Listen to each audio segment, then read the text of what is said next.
My children, it's time for the daily bread. Today we're going to finish up Luke chapter 3, so let's hear today's tract. Daily Tract 661, Luke chapter 3, verse 23. And Jesus himself was beginning to be about 30 years old, being, as it was supposed, the son of Joseph, who was of Heli, who was of Matthat.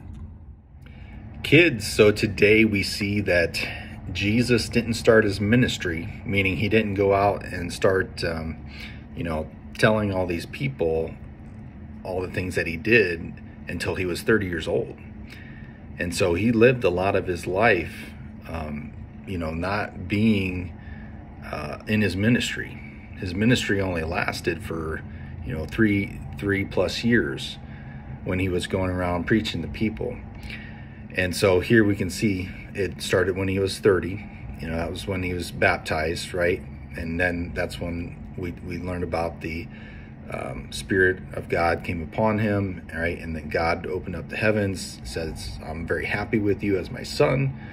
And so today, the other thing that I wanted to talk about, this was kind of an odd way to end Luke chapter 3, just so you know that it does go on after verse 23. So what happens is, we have to remember that when Satan was punished, and because of sin, the Redeemer had to be of those who sinned. In other words, it had to be someone of Adam.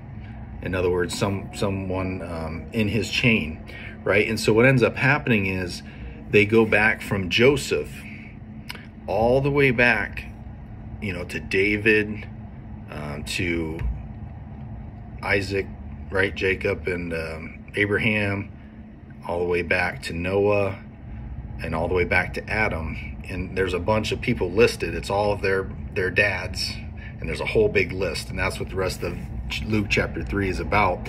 And the reason that it's important is it proves that the Savior was of the one who originally sinned, right? Of Adam and Eve. And so that's how God's able to, forgive us, is because the payment of sin was his son, but was also the son of Adam through all these generations. And so that's how, because Jesus paid with his blood, the blood sacrifice, that's how God forgives for the sin. And it also shows that Jesus is legitimate, right? You can see, here's your family line all the way down. And that's why it's important to list that. And that's what the rest of Luke chapter 3 lists. So that's why I didn't include all of that. But I wanted you to be aware of what it was, the remainder. God bless. I love you.